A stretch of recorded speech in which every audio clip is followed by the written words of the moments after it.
మేడ్చల్ మల్కాజ్గిరి జిల్లా కలెక్టర్ కార్యాలయం వద్ద ధర్నా నిర్వహించిన ఆశా వర్కర్స్ జీతాలను 18,000కు పెంచాలని డిమాండ్ చేశారు. అనంతరం కలెక్టర్ కు వినతి పత్రాన్ని అందజేశారు. ఆశా వర్కర్లకు ఫిక్స్డ్ వేతనం 18,000 రూపాయలు చెల్లించాలి. ఉద్యోగ భద్రత కల్పించాలి.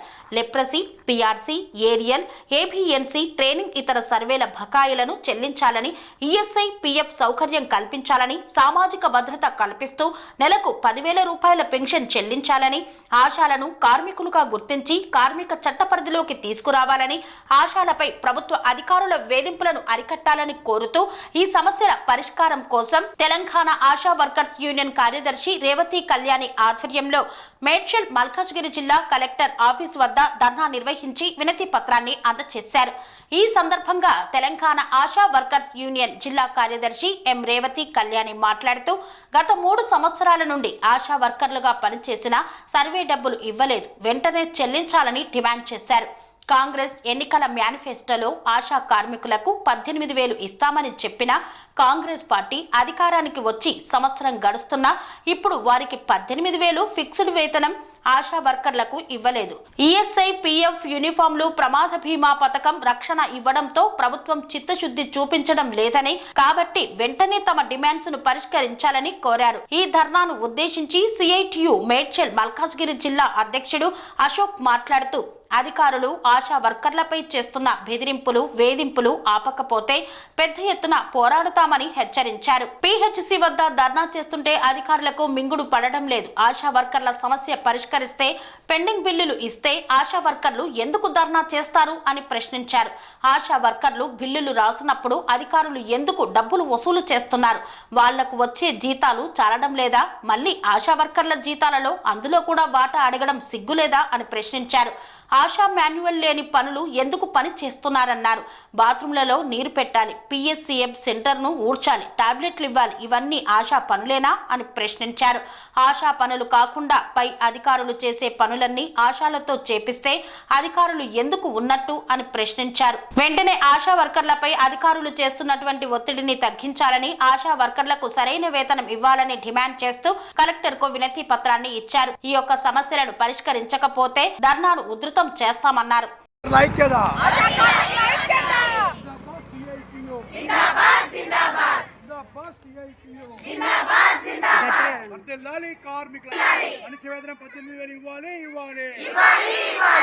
చెప్పండి, అణిచివేతనం 18,000 ఇవ్వాలి. సర్వే చేసిన డబ్బులు ఇవ్వాలి. డబ్బులు ఇవ్వాలి.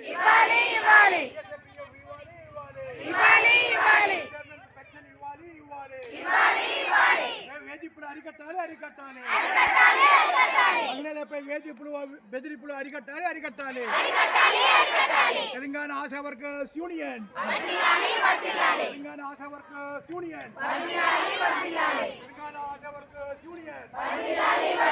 పోరాడతాం. తన హక్కులు వచ్చే వరకు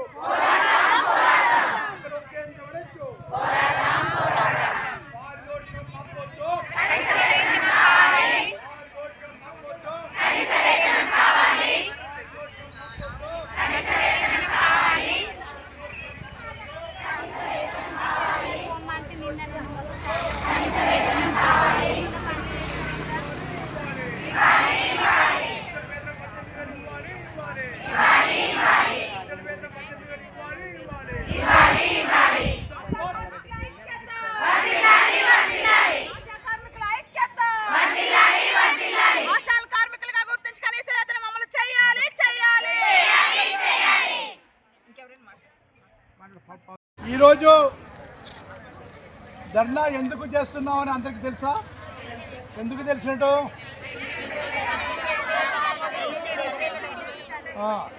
సర్వే డబ్బులు కావాలి. ఇప్పటికే లెప్రసీ డబ్బులు లెప్రసీ సర్వే చేశాను.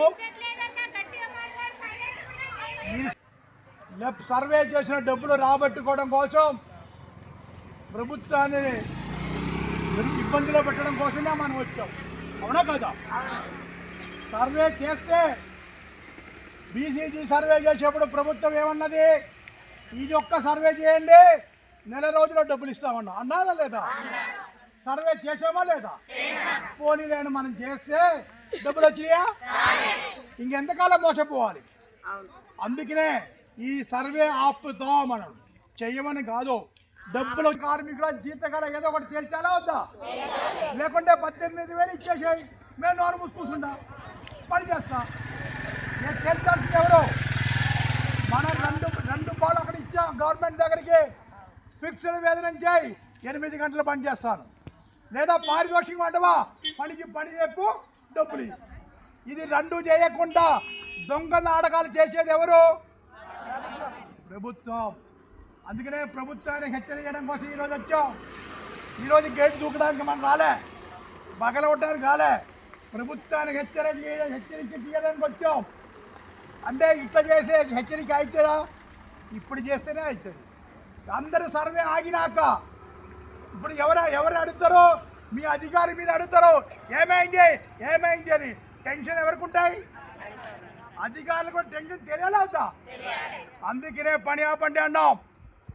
పని అంటే సర్వే, మళ్ళీ మామూలు మీ రొటీన్ చేసే పని చేసుకోండి. అందుకనే జయలక్ష్మి గారు రాష్ట్ర కార్యదర్శి ఒక స్టేట్మెంట్ ఇచ్చాం. ఏమని? మనకి రావాల్సిన డబ్బులు మన బ్యాంక్ అకౌంట్లో వచ్చేదాకా ఎల్సిడి సర్వే చేయము. ఇప్పుడు ఇంకా ఒక పిలుపు రావాలా, మీ బ్యాంక్ అకౌంట్ చెంపర్ చూస్తే సరిపోతుంది.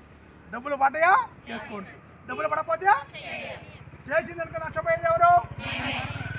అందుకనే మనం పోరాటం చెయ్యాలి. పోరాటం తప్ప మన దగ్గర పరిష్కారానికి వేరే మార్గం లేదు. ఇంకొక ఉదాహరణ చెప్తాను. మొన్ననే ఎక్కడో డిఎం మండి వెళ్ళి ఇదిగో మీ 20% బిల్లులు వచ్చినాయి, ఇదిగో కంప్యూటర్ షీట్ అని చూపించాడు. నేను అడుగుతున్నాను, ఆ కంప్యూటర్ షీట్ తీసుకొని బియ్యం కొట్టలు ఇస్తే డబ్బులు ఇస్తారా? ఆ కంప్యూటర్ షీట్ ఇస్తే ఇంటి ఓనర్కి కిరాయి ఇస్తే కిరాయి ఆగిద్యా? ఇదన్నీ మోసం చేసే బాపది, అవునా కదా? జిరాక్స్ పేపర్ ఇస్తారా అడుగు సర్వే చేయడానికి? అది కాదు, అది డబ్బులు వచ్చిన విషయం, మోసం వచ్చినాయి, మీరు పని చేయండి అంటాడు. పని అయినాక నువ్వెవరో నేనెవరో. అందుకనే బిల్లులు కాదు, అంతకుముందు ఈయన అడిగితే ఏమన్నాడు? పని చేయమని ఆర్డర్ వచ్చినాయి, డబ్బులు రాలేదు అన్నాడు. అంతే కదా? ఇప్పుడు ఏమన్నాడు? డబ్బులు వచ్చినట్టు కాగితం వచ్చింది అన్నాడు. ఆయన అప్పుడు కాగితం చూపించాడు, ఇప్పుడు కాగితం చూపించాడు. మనకి ఆ కాగితాలు కాదు, డబ్బు కాగితాలు మన అకౌంట్లో పడాలి. ఇది పాటించాల్సింది ఎవరు? మీరు మాట తప్పితే నష్టపోయేది మీరే. మాట తప్పకుండా గట్టిగా నిలబడాల్సింది ఎవరు? నేను ఇంకొకటి ప్రశ్న మీకు చేస్తున్నారు. ఈ రాష్ట్రంలో 27,000 మంది ఆశా వర్కర్లు ఉన్నారు. మీరు ఒక్కలే చేస్తున్నారా? మన జిల్లా ఒకటే చేస్తున్నారా? 33 జిల్లాలో ఆశా వర్కర్లు చేస్తున్నారు. అటువంటిప్పుడు మనం ఎందుకు భయపడాలి? అర్థమవుతుందా? మనం ఒక్కటి చేస్తే భయపడాలి, మనం ఒక పిఎస్సి చేస్తే భయపడాలి, ఒక జిల్లా చేస్తే ఆందోళన పడాలి. భయపడం, ఆందోళన పడతాం.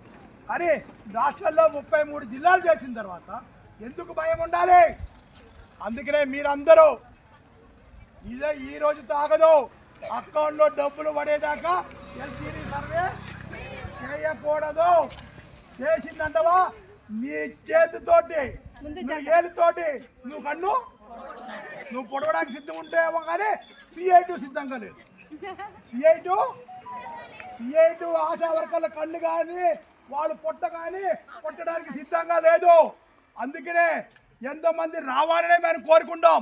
సాటుగా బూటుగా చేసే వాళ్ళ గురించి మనం గ్యారంటీ వాళ్ళు మనం మనసు పూర్తిగా ఆలోచించాలి.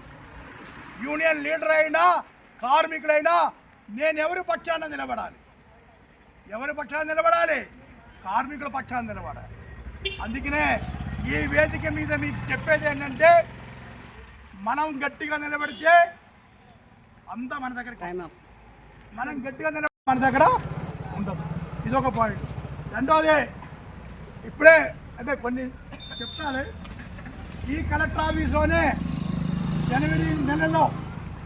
జనవరి లేకపోతే ఫిబ్రవరి నెలలో 15 రోజులు నిరాహార దీక్ష కూర్చోవాలి. ఎన్ని రోజులు? దేనికోసం? ఫిక్స్డ్ వేతనం 18,000 కోసం. ఇక్కడే ఒక 10 days ఏదో చేద్దాం. ఒక 50 ఒక కార్పెట్ కుర్చీలు కావాలా చూద్దాం, పైసలు ఉండే కుర్చీలు చూద్దాం, మంచినీళ్ళు తాపిస్తాం. కానీ అమ్మా కానీ ఇట్లా అందరినీ నేను పిలవం. అందరినీ ఒకరోజు మల్కాజీకి ఇస్తాం. మల్కాజీని వాళ్ళు ఇక్కడ తేల్చాల్సిందే. ఎప్పుడు తేల్చాలి? ఉదయం 11 ఇక్కడ కూర్చోవాలి. మరి ఎన్నిన్నరకి? 4:30 వరకు. 4:30కి బస్సులు వెళ్ళిపోవచ్చు. 4:30కి బస్సు ఉంది, వెళ్ళిపోవచ్చు. ఏమి తినకూడదు. ఏమి నువ్వు వచ్చినప్పుడు గడుపు తింటే తినరా, మంచి తిని రాకు. నిరాది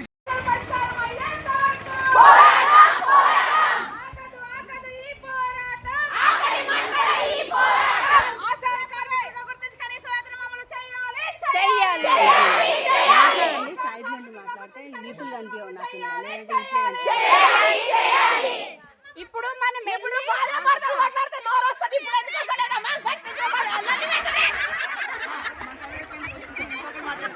థ్యాంక్ యూ. చూసారా ఈ వయసులో మరి ఎంత యాక్టివ్గా ఉన్నారో? మీరేం కూర్చోండి నుంచోరు, మాట్లాడంటే మాట్లాడడానికి రాట్లే. కూర్చోండి.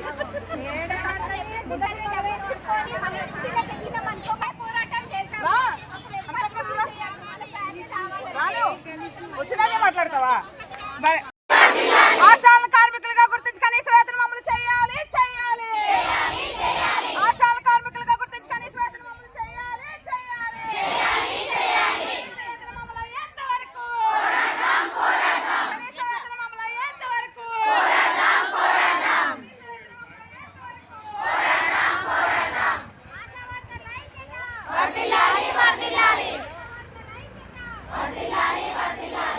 నేను ఎవరు అంటలేరా? ఇడికంటే నేను చూస్తున్నాను.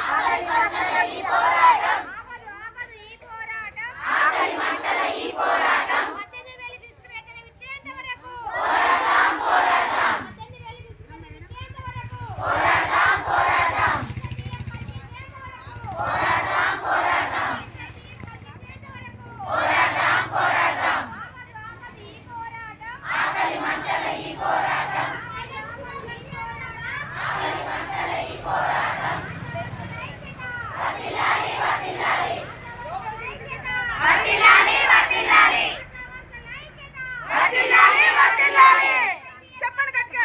లోపలికి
పెండింగ్ బిల్లులు వెంటనే ఇవ్వాలి.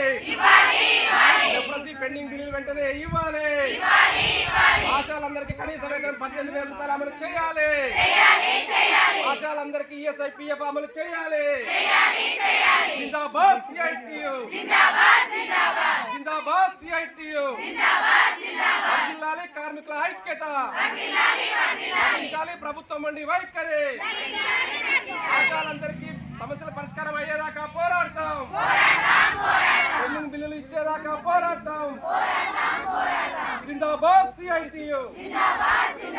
అది మనం మెల్లగా అంటున్నాడు అంటే కనీసం ఎంపీలు తిని తెగబడుతుంటే లక్షల కోట్ల రూపాయలు సంపాదిస్తుంటే మనకు రావాల్సినటువంటి బడ్జెట్ మనకు రాకపోతే ఎట్లా బతకాలి? ఎట్లా కుటుంబాన్ని పెంచి పోషించుకోవాలి? అందుకోసమని ఇక్కడ నుంచి పప్పులు ఉడకవు. అది ఏ ప్రభుత్వం వచ్చినా, బీజేపీ అయినా, కాంగ్రెస్ అయినా, టీఆర్ఎస్ అయినా, అన్ని ప్రభుత్వాలకు సవాలు చేసి రోడ్ల మీద రావాల్సినటువంటి అవసరం ఉంది. ఆ రకంగా పోరాడాల్సినటువంటి అవసరం ఉంది. రాబోయే కాలంలో మీకు 18,000 రూపాయల జీతం రావాలంటే అధికారులతో కుమ్మక్క అయితేనో, అధికారులతో లాలుచి పడితేనో, అధికారులకు నమస్తే కొడితేనో, డిఎంఎడ్లతో మంచిగుంటేనో, మినిస్టర్లతో మంచిగుంటేనో, ఎమ్మెల్యేలతో బాగుంటేనో కుదరదు.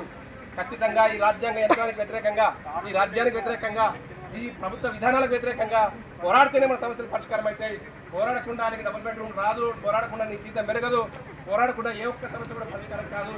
అందుకని పోరాటంలో అగ్రభాగాలు ఉన్నటువంటి సిఐటి నాయకత్వాన్ని మీరందరూ ఆదరించి సిఐటి కమిటీలో భాగస్వాములై సిఐటి ఇచ్చే పిలుపులో మీరందరూ సభ్యత్వం తీసుకొని ఆ రకంగా ఐక్యమత్యంగా పోరాడి ఈ జిల్లాలో ఒక పోరాటం అంటే పోరాటం, జిల్లాలో ఒక పోరాటం అంటే ఒక ఆశా పోరాటం. కాబట్టి ఈ పోరాటాన్ని మరింత ఉధృతం చేయాలి. ఏదైతే రాష్ట్ర నాయకత్వం ఈ ప్రభుత్వం మీద ఒత్తిడి చేయడం కోసం ఈ రాష్ట్రంలో ఉన్నటువంటి 33 జిల్లాలను కలుపుతూ మొత్తం బస్ యాత్ర ప్లాన్ చేసింది. బహుశా డిసెంబర్లోనూ, జనవరిలోనూ, ఫిబ్రవరిలోనూ బస్ యాత్ర ఉంటుంది. బస్ యాత్ర మన దగ్గర కూడా వస్తుంది. ఒకరోజు బస్ యాత్ర వస్తుంది. ఈ బస్సు యాత్రకు అయ్యేటువంటి ఖర్చులు కానీ, వాళ్ళకి అయ్యేటువంటి భోజనాలు కానీ ఏ జిల్లా వాళ్ళు ఆ జిల్లాలో భరించాలని నిన్న ఈ మాట చెప్తే మల్కాజిగిరిలో అప్పటికప్పుడే 50 రూపాయలు, 100 రూపాయలు అన్ని వసూలు చేసి దాదాపు 4,500 రూపాయలు వసూలు చేసి కలెక్ట్ చేసి పెట్టారు. మన జిల్లాను మా యాత్ర మన బస్ యాత్ర మనం పెంచి పోషించుకోలేమా? ఒక రోజు 2 రోజులు భోజనం పెట్టలేమా? ఖచ్చితంగా పెడతాం. కాబట్టి ఆ రకంగా మన కోసం జరిగేటువంటి ఈ పోరాటం మన పోరాటం. ఈ పోరాటంలో ప్రతి ఒక్కరిని కలుపుకోవాలి. ప్రభుత్వం అనుకుంటుంది ఆశాలను మోసం చేయొచ్చు, ఏదైనా చేయొచ్చు అని అనుకుంటుంది. కానీ ఆశాలు అంటే అంత మోసపోవడానికి సిద్ధంగా లేరు. వీళ్ళందరూ కూడా మినిమం 10th చదివినటువంటి కార్యకర్తలు, వీళ్ళందరూ కూడా 10th, ఇంటర్మీడియట్, డిగ్రీ, పీజీ చేసినటువంటి కార్యకర్తలు. ప్రభుత్వం ఎన్ని మాటలు చెప్తే, మాయ మాటలు చెప్తే మోసపోవడానికి సిద్ధంగా లేరు. కాబట్టి ఈ ప్రభుత్వానికి ఎట్లా కర్రు కాల్చి వాదపెట్టాలో మా ఆశా కార్యకర్తలు ఇచ్చేదాని కోసము అంత మాత్రమే పనిచేస్తారనుకుంటే భ్రమ. కానీ సిఐటి ఏం పని చేస్తుంటే ఎర్ర జెండా మీకు అందరూ గుర్తుండాలి. ఒక మాటకి విన్నవించుకోవాలి. ఏంటా మా విన్నపం అంటే, మీ కుటుంబంలో ఉన్నటువంటి మీ పిల్లల చదువుల కోసం ఎట్లాంటి ఇబ్బందులు వస్తుందో దాని మీద పోరాడుతుంది సిఐటి ఎర్ర జెండా. మీ కుటుంబంలో ఉన్నటువంటి మొత్తం కుటుంబానికి విద్యా వైద్యం ఖర్చులు ఏదైతే పెరుగుతుందో దానికోసం పోరాడమంటుంది ఎర్ర జెండా. మీ కుటుంబంలో ఉన్నటువంటి లింగ వివక్షత ఏదైతున్నదో, మహిళల మీద జరుగుతున్నటువంటి అత్యాచారాలు, హత్యలకు సంబంధించినటువంటి విషయాల మీద పోరాడమంటుంది సిఐటి ఎర్ర జెండా. ఇదే కాదు, పక్కన ధరలు, ఉప్పు ధర, పప్పు ధర, బియ్యం ధర, చక్కెర ధర, గ్యాస్ సిలిండర్ ధర, పెట్రోల్ ఛార్జీలు, డీజిల్ ఛార్జీలు అయితే పెరుగుతున్నాయో వాటన్నిటికి సంబంధించింది తగ్గించేదాకా పోరాడుతుంది సిఐటి ఎర్ర జెండా. ఎర్ర జెండా నాయకత్వం ఇప్పటికే మీకు అందరికీ తెలుసు. ఈ దేశంలో ఏ కార్మికులకు ఎక్కడ కష్టం వచ్చినా నష్టం వచ్చినా పోరాడుతుంది, రోడ్ల మీద వస్తుంది, కొట్లాడుతుంది. ఆశా కార్యకర్తలను ఎవడు మోసం చేయాలనుకున్నా ప్రభుత్వానికి గోడి కట్టే రోజులు వస్తాయి. కాబట్టి ఈ రేవంత్ రెడ్డి ప్రభుత్వానికి ఒక మాట హెచ్చరిక చేస్తున్నాం. ఇప్పటికైనా ప్రభుత్వం కళ్ళు తెరిచి మా ఆశా కార్యకర్తల సమస్యలు వెంటనే పరిష్కారం చేస్తే సరే, లేకపోతే మరో పోరాటం సిద్ధమవుతాం. రేవంత్ రెడ్డి ప్రభుత్వాన్ని 4 సంవత్సరాలు కాదు, ఎక్కువ రోజులు కూడా ముందుకు కొనసాగించే అవకాశం లేదు. కాబట్టి ప్రభుత్వము ప్రజల పక్షాన్ని నిలబడుతుందా, కార్మికుల పక్షాన్ని నిలబడుతుందా, లేదా పెట్టుబడిదారుల పక్షాన్ని నిలబడుతుందా ఆలోచిస్తామని చెప్పి తెలియజేస్తూ ఈ అవకాశం ఇచ్చినందుకు మీ అందరికీ ధన్యవాదాలు తెలియజేస్తూ ఆశా యూనియన్ మేము 18 సంవత్సరాలుగా ఆశా కార్యకర్తలుగా అర్బన్లో, రూరల్లో 25 సంవత్సరాలుగా ఆశా కార్యకర్తలుగా పనిచేస్తున్నప్పటికీ ఇప్పటికీ కూడా ఆశాలను కార్మికులుగా గుర్తించి ఫిక్స్డ్ వేతనం లేదు, కనీస వేతనం లేదు, ఎటువంటి ప్రభుత్వం నుంచి వచ్చే ఎటువంటి సౌకర్యం ఆశాలకి లేదు. ఇప్పుడు ఈరోజు ధర్నా చేయడానికి కారణం 18,000 రూపాయలు ఆశాలకి ఫిక్స్డ్ వేతనం అమలు చేయాలని, అలాగే ESI, PF, provident fund, retirement benefit ఇవ్వాలని, ఇతర పెండింగ్లో ఉన్న పిఆర్సీ, ఏరియల్స్, హెచ్బిఎన్సీ, హెచ్బివైసి, లెప్రసీ అమౌంట్స్ 4 సంవత్సరాల అమౌంట్ వెంటనే జారీ చేయాలని మేము కోరుకుంటూ అంతేకాకుండా ఆశాలకు ఈ ఏవైతే డిమాండ్స్ ఉన్నాయో మా ముఖ్య డిమాండ్స్ కనీస వేతనం అమలు చేయాలి, రిటైర్మెంట్ బెనిఫిట్, ఈఎస్ఐ, పిఎఫ్, ఉద్యోగ భద్రత కల్పించాలి. ఈ బెనిఫిట్స్ గవర్నమెంట్ ఇప్పటికైనా స్పందించి ఆశాల పట్ల ఇవ్వకపోతే మాత్రం నిరవధిక సమ్మెకి వెళ్ళే ఆలోచనలు మా యూనియన్గా మేము ఆలోచిస్తున్నాము. దయచేసి గవర్నమెంట్ ఇప్పటికైనా కానీ, ఇప్పుడు ఉన్న ప్రస్తుత కాంగ్రెస్ గవర్నమెంట్ 1 ఇయర్ అయినప్పటికీ కూడా ఎక్కి ఈ ఎలక్షన్ మేనిఫెస్టోలో ఏం చెప్పారంటే ఆశాలకు కనీస వేతనం 18,000 రూపాయలు ఇస్తామని హామీ ఇచ్చారు. ఆ హామీని ఇప్పుడైనా రేవంత్ రెడ్డి గారు నిలుపుకోవాలని మేము కోరుకుంటున్నాం. సీఎం రేవంత్ రెడ్డి గారు ఇంతకుముందు కూడా కేసీఆర్ గారు, మాజీ సీఎం గారు ఆశాలకి ఫిక్స్డ్ వేతనం 6,000 ఇస్తానని మోసం చేశారు. మా ఆశాల చరిత్రలో అయితే అది ద్రోహంగా మేము పరిగణిస్తున్నాము. ఇప్పటికైనా గవర్నమెంట్ స్పందించి ఆశా కార్మికులుగా ఇలాంటి ధర్నాలు ఎన్నో చేశాం. అయినప్పటికీ ఇంతవరకు ఆశాలను WHO వరల్డ్ హెల్త్ ఆర్గనైజేషన్ గుర్తించినప్పటికీ ఈ రాష్ట్రంలో ఉన్న రాష్ట్ర ప్రభుత్వం, ఈ దేశంలో ఉన్న కేంద్ర ప్రభుత్వం ఆశాలను మాత్రం కార్మికులుగా గుర్తించడం లేదు. కనీస వేతనం అమలు చేయట్లేదు. మినిమం ఏది కూడా వాళ్ళకి అవసరమైన యూనిఫామ్స్, అవసరమైన మెటీరియల్స్ దగ్గర నుంచి ఏ విధమైన బెనిఫిట్ ఇవ్వకుండానే ఆశాలతోటి అడ్డమైన సర్వేలు చేయించుకుంటున్నారు. అది జనానికి ఉపయోగం, అందరికీ ఉపయోగం మేము కాదనట్లేదు. ప్రెస్టీజ్ ఇష్యూ అయిన నేషనల్ ప్రోగ్రామ్ LCDC అని చెప్తున్నారు. అలాంటి ప్రెస్టీజ్ ఇష్యూ అయిన LCDC ప్రోగ్రామ్కి దేశంలో ఉన్న ఆర్థిక శాఖ మంత్రి గారు బడ్జెట్ ఎందుకు కేటాయించారని మేము అడుగుతున్నాము. బడ్జెట్ లేకుండా సర్వేలు ఎందుకు చేయమంటున్నారు? రొటీన్ ప్రోగ్రాంలో మీరు చేయాలి అని చెప్తున్నారు. రొటీన్ ప్రోగ్రాంలో చేయాలంటే రొటీన్ ప్రోగ్రాంలో మేము రోజు చేస్తూనే ఉన్నాము. ప్రెస్టీజ్ ఇష్యూగా తీసుకుని చేయాల్సిన అవసరం లేదని మేము చెప్తున్నాము. ఈరోజు లెప్రసీ సర్వే ఆపేసినందుకు మెడికల్ ఆఫీసర్స్ దగ్గర నుంచి, DMHO దగ్గర నుంచి, కమిషనర్ గారి దగ్గర నుంచి మా మీద అధికారులు వేధింపులు చేస్తున్నారు. ఈ సర్వే చేయకపోతే మిమ్మల్ని తీసేస్తామని. ఈ సర్వే చేయకపోతే మమ్మల్ని తీసేసినప్పటికీ కూడా పెండింగ్లో ఉన్న LCDC అమౌంట్ ఇవ్వకుండా ఈ సర్వే మేము చేయమని తెలంగాణ ఆశా వర్కర్స్ యూనియన్ మన జయలక్ష్మి అక్క గారు చెప్పారు. మా జయలక్ష్మి అప్పటి వరకు మేము ఈ సర్వేని మేము ఆపుదల చేస్తామని, అకౌంట్లో బాకీ ఉన్న LCDC అమౌంట్ జమ అయితే తప్పితే మేము ఈ సర్వేని కొనసాగించమని ఈ కార్యక్రమంలో మేము విన్నవిస్తున్నాము. ఫిక్స్డ్ వేతనం అవ్వకపోతే ఈ అసెంబ్లీ సమావేశాల్లో రేవంత్ రెడ్డి గారు మా గురించి మాట్లాడకపోతే మేము కంపల్సరీ, ఇంతకుముందు 106 రోజులే సమ్మె చేశాము, ఇప్పుడు 300 రోజులైనా 365 రోజులైనా ఆశా వర్కర్లు సమ్మె చేయడానికి సిద్ధంగా ఉన్నారు. దయచేసి గవర్నమెంట్ ఇప్పటికైనా ఆశా వర్కర్ల సమస్యలు, బాధలు అర్థం చేసుకుని ఈ ప్రోగ్రామ్ని మమ్మల్ని పర్మనెంట్ చేసి కనీస వేతనం అమలు చేయకపోతే నిరవధిక సమ్మె కొనసాగుతుందని మేము ఈ కార్యక్రమంలో విన్నవిస్తున్నాం. కార్యక్రమంలో ఏంటంటే ఈ కార్యక్రమంలో మొదటిగా ఇది కలెక్టరేట్ ఆఫీస్ ధర్నా చేస్తున్నాము. నెక్స్ట్ వచ్చేసి రిలే నిరాహార దీక్షలు ఉన్నాయి.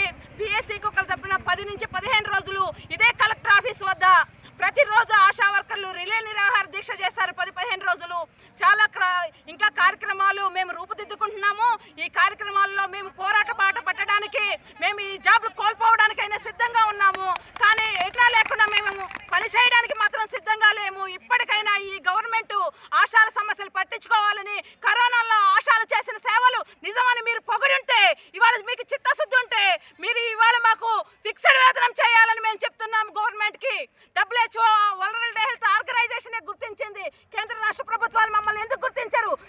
రాష్ట్రం మీద, రాష్ట్రం కేంద్రం మీద ఎన్ని రోజులు మీ పబ్బం ఇలా గడుపుకుంటారని మేము ప్రశ్నిస్తున్నాము. ఇది ప్రభుత్వానికి మాకు గొడవ తప్పితే అధికారులకి మాకు గొడవ కాదు. అధికారులు దయచేసి అర్థం చేసుకోవాలి మా బాధని. మమ్మల్ని వేధించొద్దు, పని చేయమని, మీ గౌరవం కోసం మమ్మల్ని పని చేయొద్దని, వేధించొద్దని మేము అధికారులకి ఈ సందర్భంగా విన్నవిస్తున్నాము. మా ఉద్యోగాలు వదిలేయడానికైనా సిద్ధమే కానీ మేము ఈ ప్రోగ్రామ్ చేయమని ఖచ్చితంగా చెప్తున్నాము. మా అమౌంట్ ఏదైతే ఉందో పెండింగ్లో అది అకౌంట్లో, ఖాతాలో జమ అయిన తర్వాత మాత్రమే LCDC ప్రోగ్రామ్ మేము చేస్తాము అని విన్నవిస్తున్నాం. పనేసియా మెరిడియన్ హాస్పిటల్స్ ప్రతి సామాన్యుడికి అందుబాటులో అంతర్జాతీయ వైద్య ప్రమాణాలతో వైద్యం, 24 గంటల అంబులెన్స్ సర్వీసుతో పాటు అత్యవసర సేవలతో ఏర్పాటైన చికిత్సా విభాగం. మా దగ్గర గుండె సంబంధిత, మూత్రపిండ, కాలేయ, కంటి జబ్బులకు, మోకాళ్ల శస్త్ర చికిత్సతో పాటు COVID-19, బ్లాక్ ఫంగస్ వంటి వైరస్లకు, అన్ని రకాల ఆరోగ్య సమస్యలకు నమ్మకమైన అత్యాధునిక వైద్య చికిత్సను అందిస్తున్న హాస్పిటల్ పనేసియా మెరిడియన్ హాస్పిటల్స్. మీ ఆరోగ్య సమస్య ఏదైనా ఇప్పుడు పరిష్కారం సాధ్యం. సంపూర్ణ ఆరోగ్యం కోసం సంప్రదించండి Panacea Meridian hospitals. Opposite Bheeramguda Kaman, RC Puram, Sangareddy district. Pin code 502032. సంప్రదించాల్సిన ఫోన్ నెంబర్ 0845524177 మరియు 7893757770.